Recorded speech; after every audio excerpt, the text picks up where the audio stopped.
Gracias a ustedes por la invitación y siempre insisto en lo valioso de estos espacios, ¿sí? Porque es importante visibilizar estas temáticas, ya sea desde la antropología, desde la historia, desde su trabajo. Entonces, creo que es importante visibilizar estos temas que, bueno, que son muy importantes para lo que son las sociedades deportivizadas como son las nuestras. Ahí tenemos el título de la ponencia, Uruguay campeón del mundo de 1950. Y después, ahora vamos a ver por qué le puse ese título. Para pasarlo. Ahí, acá. Está, ahí. Bueno, no me aparecía en la pantalla, gracias. Entonces, recién decíamos, ¿no? Uruguay campeón del mundo en 1950. Y después, ¿por qué elijo ese título para este encuentro? Bueno, siempre se habla del Mundial del 50, obviamente, por lo importante que fue el segundo Mundial de fútbol, contando el cuarto logro, si tomamos en cuenta los Juegos Olímpicos del 24 y el 28, pero bueno, los acontecimientos siguieron ocurriendo y pasaron cosas. ¿Ah? Después de 1950 pasan cosas naturales bueno, que creo que a veces es importante también ver qué es lo que pasa después de esa confederación. Entonces, allí planteamos, ¿no? Que tenemos, al menos analíticamente, dos acontecimientos para mí que marcan la selección uruguaya en los años 50. Por un lado, tenemos la primera derrota, digamos, en campeonatos mundiales, que fue contra la selección de Hungría en el 54, 30 de julio de 1954. El segundo acontecimiento importante es el de 1958, cuando quedamos eliminados por primera vez de un mundial. Hace poco tuvimos un encuentro con Carlos de Masi, con Juan Carlos, en donde salió la cuestión del Mundial del 58, que es el primero que nosotros no asistimos, no concurrimos, no clasificamos, en donde salió una temática que ese Mundial que no clasificamos para el 58, problemas con el Estado de Israel, que se da de baja, no sé qué más, queda una vacante. ¿Sí? Allí invitan a Italia a participar en ese Mundial del 58, Italia decide que no, llega la invitación a Uruguay y Uruguay también decide que no. Entonces, justamente hablamos cómo ese tema no hay casi nada producido, sería interesante seguir trabajando. No es el tema de hoy, pero sí esa anécdota sirve para contextualizar qué es lo que va pasando en la década del 50. ¿Sí? Entonces, allí es importante mirar eso, ¿sí? Bueno, ¿qué pasa después del Mundial? ¿Qué pasa después de la consagración del Maracanazo? Y bueno, vamos a tener estos dos episodios fuertes. Estos dos episodios fuertes, yo selecciono el primero, ¿sí? La primera derrota frente a Hungría en el 54, y vamos a ver cómo lo vamos a trabajar en esta instancia, ¿sí? Allí cito, digamos, un fragmento de una nota del periódico Fútbol Actualidad, del 6 de julio del 54, o sea, después de los acontecimientos, en donde dice, algún día tenía que ser, 30 de junio de 1954. Como decíamos, ese algún día tiene que ver con la primera derrota, lo que mencionábamos hoy, ese invicto que ostentábamos de 21 partidos por competiciones olímpicas y mundialistas, que fue contra la selección de Hungría 4-2. ¿Qué nos interesa? Bueno, ¿qué es lo que yo selecciono para conversar un poco con ustedes en el día de hoy? Las repercusiones de la primera derrota de Uruguay a través de la prensa. Es decir, ¿qué dijeron los periódicos acerca de esa primera derrota oficial de la selección uruguaya? ¿Sí? Y poniendo énfasis en las expectativas. De hecho, vamos a ver algunos recortes que traje. ¿Qué expectativas había previo a ese partido y qué se dijo después? ¿Sí? ¿Qué recogieron insumos recogidos a la prensa? Que abajo las enumero, ¿no? Vieron que traje con el día, el diario, Fútbol Actualidad, Justicia y la Tribuna Popular. Antes de continuar y comenzar a ver qué es lo que dice la prensa, una cuestión es brevemente teórica, pero es para entender desde dónde se miran estos asuntos. Cuando miro los temas de fútbol y lo que es la historia del fútbol, me paro mucho en unos aportes de Eduardo Archetti, que trabajó con esas miradas más sociológicas del fútbol, pero bueno, él plantea que el fútbol puede ser entendido como una arena pública en la cual se ponen en juego las tramas simbólicas de las sociedades. ¿Sí? Entonces, allí lo que me interesa es, bueno, pensar el fútbol como objeto de estudio, pensar en este caso la primera derrota en campeonatos mundiales, pero tratar de entenderla en su contexto, tratar de ver las tramas sociales, las tramas culturales, las tramas políticas, es decir, cómo se relaciona ese acontecimiento con otras esferas, que es un poco el objeto de estudio que trabajo. Como decíamos, y Florencia me presentaba hoy, trabajo con lo que es el fútbol, ¿sí? Básicamente, y en realidad mis dos líneas de trabajo son identidades nacionales, que es un poco por donde viene este trabajo, pero también, yo diría que en mayor medida trabajo más con identidades locales, es decir, lo que tiene que ver con los movimientos clubistas, y concretamente trabajo con dos clubes que son Cerro y Rampla, un barrio muy particular, y la construcción de identidades locales a través del fútbol. Pero lo que me interesa es eso, rescatar esa mirada analítica, es decir, qué significa para mí mirar estos asuntos de la historia del fútbol, tratando de superar los hechos y los acontecimientos, que algunos mencionan, algunas cuestiones anecdóticas que ahora vamos a ver, pero bueno, tratar de dimensionarlo, ¿sí? En su contexto, qué es lo qué efectos produce esos acontecimientos en su contexto. ¿Cuál va a ser nuestra guión de la presentación? Bueno, tres asuntos, ¿sí? El primero yo subtitulo de goleadas en goleadas, caminos hacia las semifinales, digamos, qué caminos transita Uruguay y Hungría en ese Mundial del 54. El match del siglo, entre comillas, porque lo tomé también de otro artículo de la prensa. Y el tercer asunto, la mirada sobre el rival. ¿Sí? Me parece importante recoger algunos aportes de la prensa porque cuando hablamos de Hungría, y además lo que decíamos hoy, la importancia del contexto, no nos olvidemos que estamos hablando de la Guerra Fría, estamos hablando de ese mundo dividido en dos grandes bloques, en donde Hungría, ¿sí? Desde el año 49, pertenecía al bloque socialista, entonces eso también va a ser como objeto de debate por la prensa en este Mundial del 54 que vamos a ver de qué manera. Situarnos en ese mundial para llegar a esa final del 30 de junio del 54. Fue un mundial particular, como menciona allí, participan 16 selecciones, agrupadas en 4 series de 4 selecciones, y simplemente recogí allí el grupo de Uruguay y Hungría, que es lo que nos interesa a nosotros. Uruguay pasó primero, por diferencia de goles, y Hungría pasa allí más holgado en su grupo. O sea, tenemos algunos de los equipos que compartieron. Los cuartos de finales, recién decíamos, ¿no? 4 grupos pasaban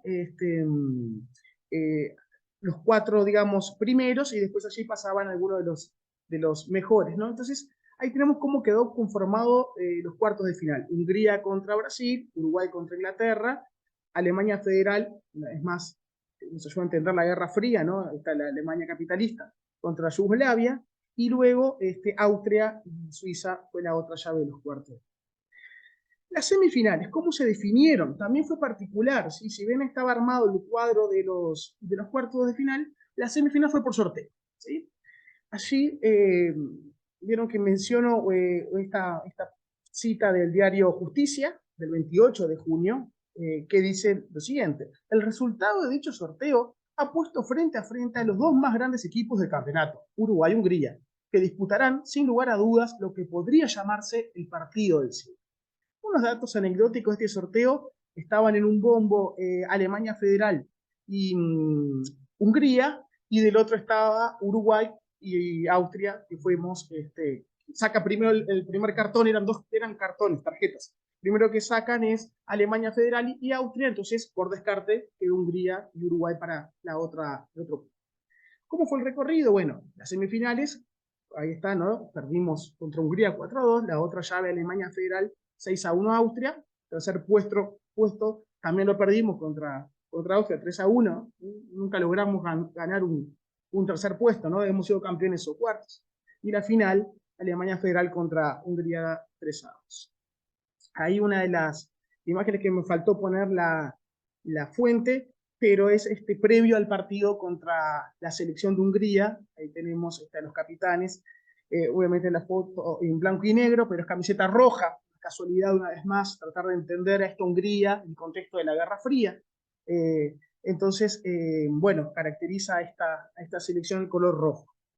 Vamos a ver algunos elementos de la prensa. El match del siglo, ¿sí? Como decíamos hoy, que fue catalogado por la prensa de esa manera. Esto es un fragmento de la tribuna popular. Uruguay versus Hungría quiere decir en estos momentos algo más que una final. El choque máximo en el fútbol del mundo y tal vez de la historia del balompié en sus últimos años. Los rivales, varios años invictos con campañas espectaculares e incomparables en Europa y otros continentes, los celestes, 4 veces campeones en el mundo entero, y con una reciente hazaña frente a los ingleses que todos admiraban hasta que llegó la noticia del partido con Uruguay. Ahí hablan, ¿no?, de la hazaña contra los ingleses, que como mencionábamos en cuarto de final fue Uruguay-Inglaterra, y tiene alguna particularidad. Entre ellas, recordemos que este plantel de 54 mantenía muchos de los campeones del siglo. El partido contra Inglaterra selecciona a Obdulio Varela, ¿sí? Festejando, convierte el tanto, festejando, se lesiona, entonces allí implicó una baja importante, no solamente por el nivel del fútbol, sino a nivel simbólico que tenía Jacinto Obdulio Varela. Entonces, bueno, que allí dice, ¿no? Cosas para tratar de conversar un poquitito. Cuando dicen una reciente hazaña frente a los ingleses que todos admiraban hasta que llegó la noticia del partido con Hungría. Es decir, Hungría era un rival que era el que todo el mundo le quería zafar, ¿sí? Era una Hungría muy particular, en la década del 50, después su auge, su apogeo. Recuerden que el apodo de esta selección de Hungría son los magiares mágicos, ¿sí? Aquel antiguo pueblo medieval que se instala en lo que es la actual Hungría, los magiares. Entonces, bueno, apelando también a lo que son las identidades nacionales, así como nosotros nos identificamos como los charrúas, y se ha construido, digamos, toda esa cuestión, también ocurría con los húngaros, entonces eran los magiares mágicos, se les llamaba a esta selección.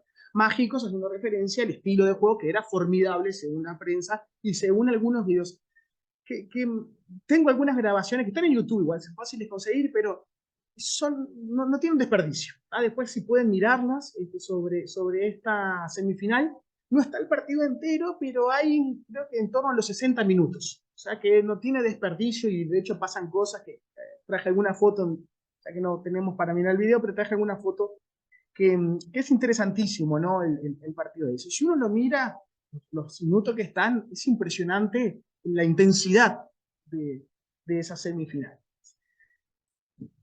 Llegó el momento ansiado por el pueblo deportivo uruguayo y por la afición del mundo entero. Esta tarde, en épico match semifinal del certamen mundial, se cotejarán las selecciones de Uruguay y de Hungría. Ambas han probado ser la expresión cumbre del fútbol mundial, por su técnica, por su temple, por su admirable capacidad combativa. Los celestes y los húngaros han barrido a cuatro adversarios les salió al paso. Pero fue en los cuartos de finales cuando dieron fe de todo su potencial técnico y moral, ¿sí? Una vez más, se apela al nivel que tenían estas selecciones, se apela al nivel de juego, al nivel técnico y táctico de la selección uruguaya como la selección húngara. Pero esta vez puede decirse que la verdadera final se va a jugar en Lausana, ¿sí?, donde se jugó el partido semifinal. Es decir, lo contemplan como una final adelantada. Los equipos preeminentes de América y de Europa van a decidir la supremacía del fútbol mundial. El match Uruguay-Hungría será para los latinoamericanos en general el definitivo, el del prestigio, y ya como un solo hombre se aprestan a ir en coalición para animar a los uruguayos. El match del miércoles en Lausana será pues el match de América Latina-Europa. Es decir, ahí siguen elevando, digamos, y jerarquizando la selección de Uruguay, representante de América Latina, y la selección de Hungría como representante de Europa. Esta nota fue tomada, este fragmento fue tomado del diario, ¿sí?, que lo llamaron el match de Latinoamérica contra Europa, se llama el cotejo Uruguay versus Hungría, ¿sí?, 2 días antes del partido. ¿Sí? La fecha es importante para ver, digamos, en la prensa, ¿sí?, qué es lo que se anticipaba de cara a ese partido, ¿sí? Recuerden que además la prensa era fundamental, el periódico era fundamental en lo que es la construcción de la opinión pública, además. Otra nota interesantísima, también del diario, pero esta del 29 de junio, el día previo. Mañana se realizará en Lausana el match de todas las épocas en la historia del fútbol mundial, al enfrentarse por la semifinal de la Copa de Oro, el Uruguay con su título de campeón del mundo y Hungría, la sensación futbolística del momento. aquel asumiendo la representación del continente sudamericano y este la representación del viejo continente. Estarán así frente a frente los campeones del mundo y los grandes favoritos de la opinión mundial, y que han venido haciendo sensación en los últimos años, ante los cuales los abanderados del fútbol sudamericano se verán seguramente expuestos a darlo de sí todo a fin de salir con bien de la difícil lucha. ¿Sí? Es decir, la prensa anticipaba que iba a ser un partidazo, pero que iba a ser una tarea difícil para esta selección uruguaya, que volvemos a lo que decíamos hoy, ¿no? Venía desgastada también, propio de las edades, con los jugadores del 50. ¿Sí? Allí había un cierto desgaste sumado a, por ejemplo, la baja de Obdulio Varela. La mirada sobre el rival, y esto me parece muy, muy interesante. ¿Qué es lo que recogen algunos de los artículos del momento? Debe ser de lo mejor de Europa. Las evidentes diferencias existen entre su ataque y su defensa. Indiscutiblemente, la gran fuerza de la selección magiar, lo que hablamos hoy, la apodo de esta selección, radica en aquel. Compuesto de hombres hábiles y de un gran entendimiento, como también con gran preparación física. Asume ese sistema la gran responsabilidad por las actuaciones del equipo y por los éxitos del mismo. ¿Sí? Este fragmento fue tomado de una nota que se llamó Radiografía Deportiva de los Magiares, lo que surge de una comparación con los uruguayos, en donde va a ir describiendo sistemáticamente cuáles son las virtudes técnicas de cada uno de los equipos. O sea, también no tiene desperdicio la nota completa. Y esto creo que es interesantísimo, no tiene desperdicio cada una de estas líneas. Del día, diario El Día, Ballista, ¿no? Montevideo, 30 de junio del 54. Y miren cómo se referían a los húngaros. Ajustados a procedimientos propios de un país que ha alejado de los aspectos fundamentales de la práctica del deporte por el deporte mismo, aprovechándolo especialmente como forma de conseguir resonancia con derivaciones políticas.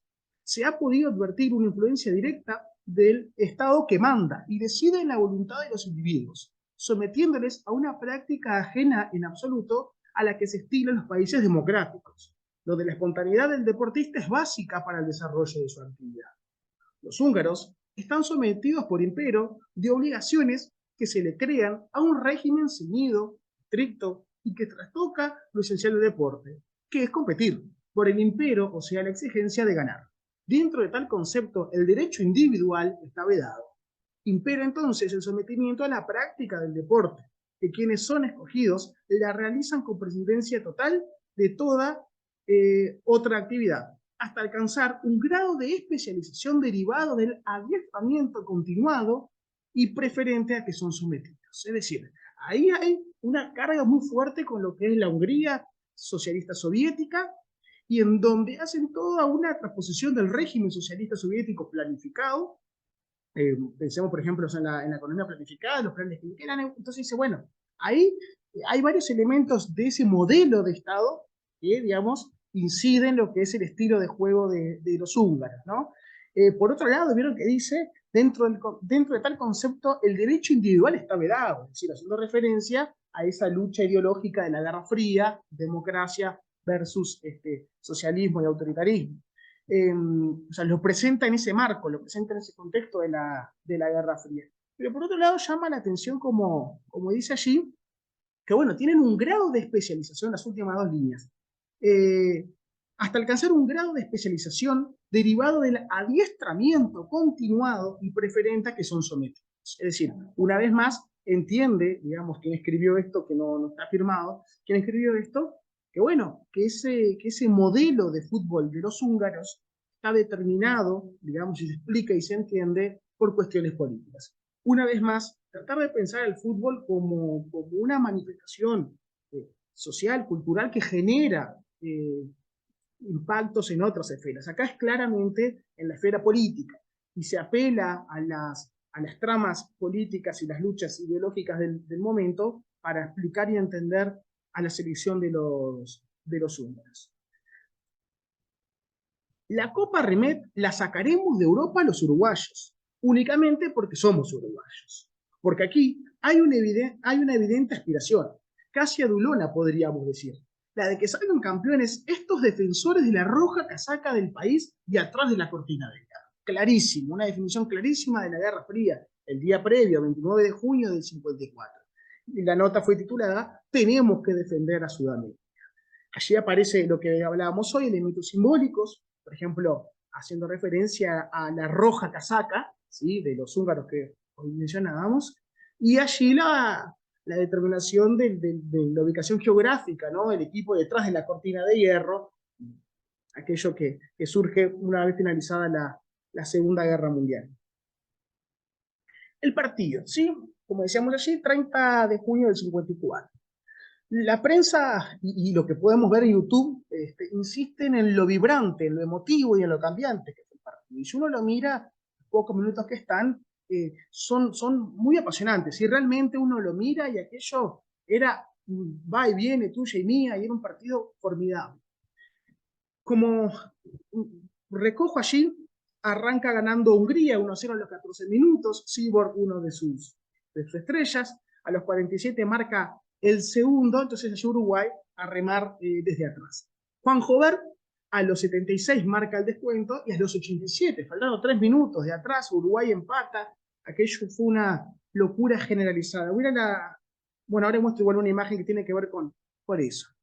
Con este gol de Jover se forza lo que es el alargue. Si 2-2, tenemos que ir al alargue, en donde allí en el alargue, bueno, Uruguay ya no logra, digamos, dar vuelta al partido. Inclusive, eso yo no recuerdo si está en YouTube, pero sí está la anécdota de que comienza el primer tiempo el alargue, un pelotazo, no recuerdo ahora si fue de Jover o del mismo, no me acuerdo cuál, y que la pelota queda trancada en la línea, porque, bueno, yo no lo mencioné, pero había llovido muchísimo los días previos, la cancha era un barrial, y eso se ve en los videos de YouTube. Entonces, bueno, ¿qué hubiera pasado si entraba ese tercer gol de Uruguay? Quizás otro hubiera sido la historia, pero lamentablemente no entró.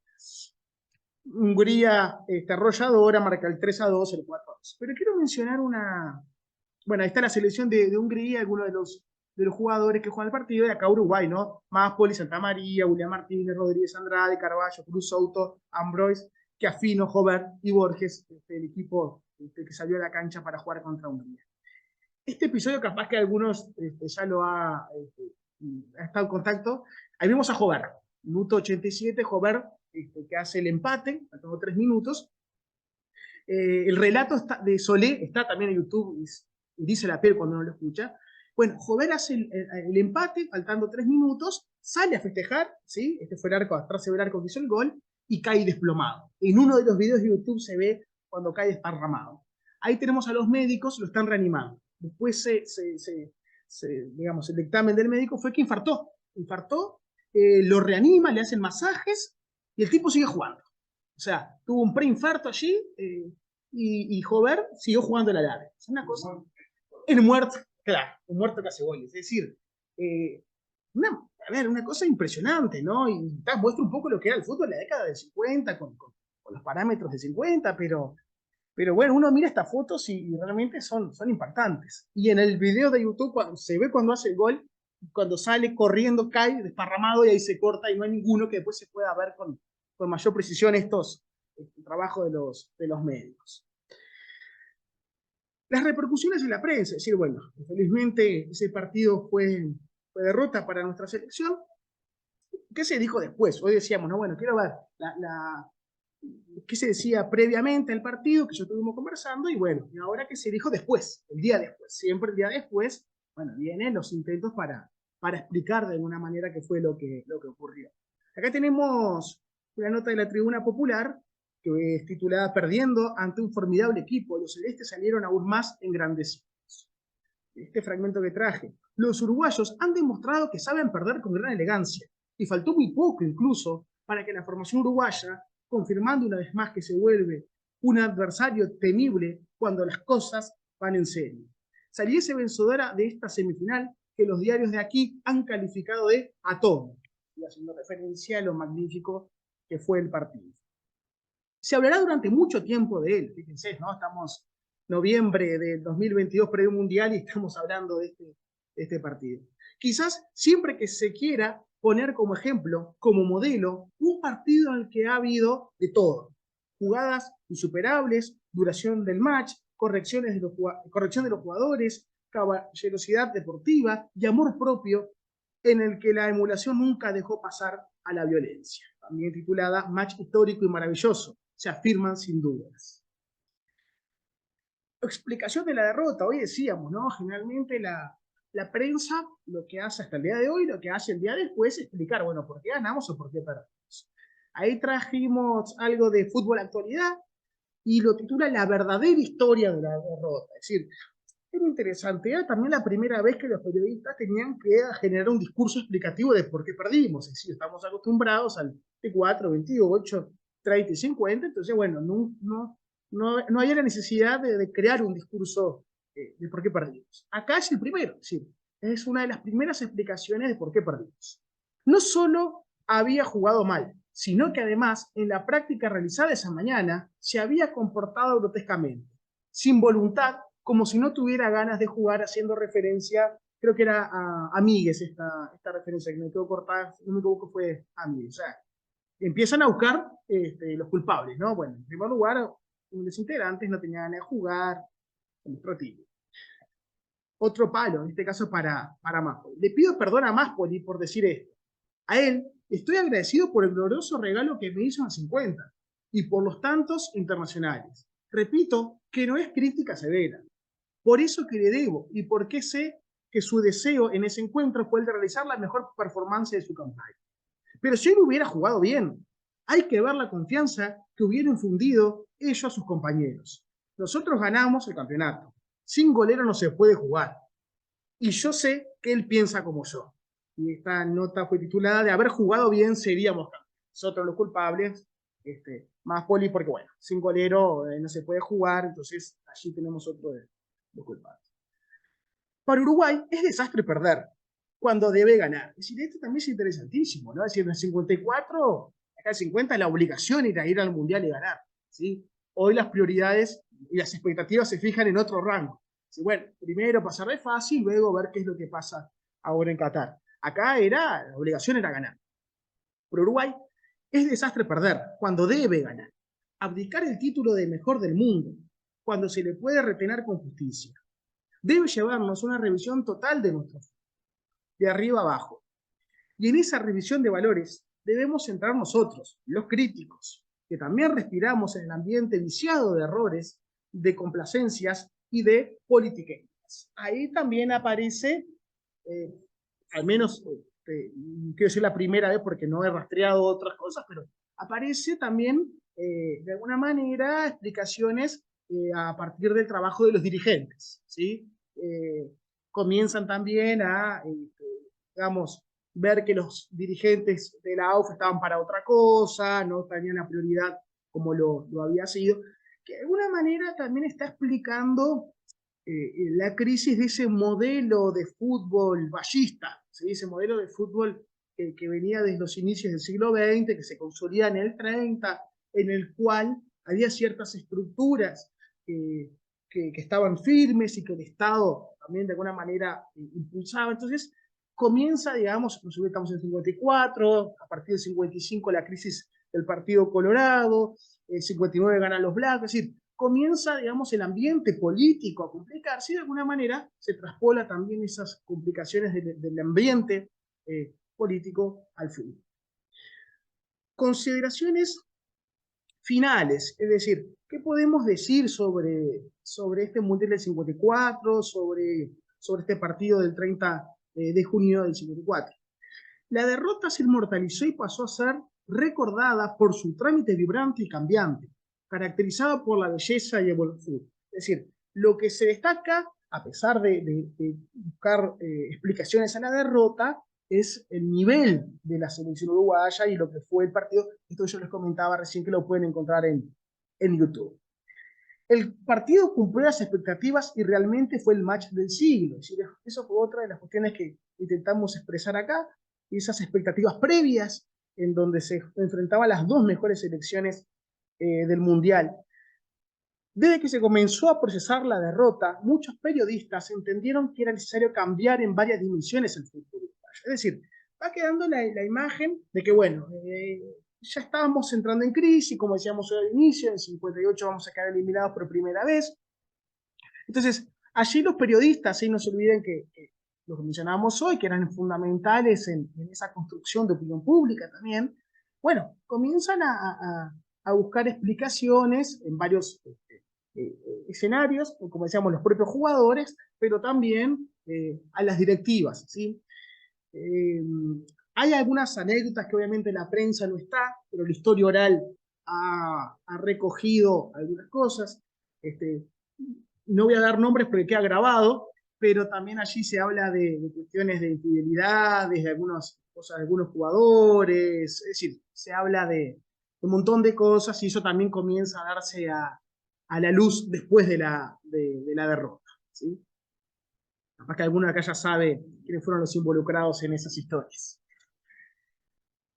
Fuentes, que trabajé en esto, ¿no? El Día, el Diario, Fútbol Actualidad, Noticia, la Tribuna Popular, todos de junio, julio, los días previos y los días posteriores. Pero para reconciliar un poco lo que estuvimos conversando, el objetivo siempre cuando hago estos ejercicios, estos trabajos, es tratar de ver un poco, bueno, estos episodios, que siempre es interesante y es emotivo recordarlos, pero también tratar de comprenderlos en su contexto, ¿sí? Aquello que decíamos hoy de tratar de entender al fútbol como esa arena pública en donde se ponen en juego una cantidad de cuestiones eh, típicas de la sociedad, de las identidades nacionales también, y que de alguna manera nos puede servir, al menos como mirada analítica, para ver qué es lo que pasa después. Yo qué sé, el Mundial del 70 también fue muy particular, en donde también perdimos en la semifinal, pero allí era un fracaso rotundo. Y después el 2010 uno mira, sin embargo, fue un éxito, que hubo caravana, con honores en el Parlamento. Entonces, allí es tratar de pensarlo en sus contextos, ¿no? Y los efectos que va generando el deporte, en este caso el fútbol, como deporte característico de nuestra identidad, según sus momentos, digamos, va generando discursos y va generando repercusiones.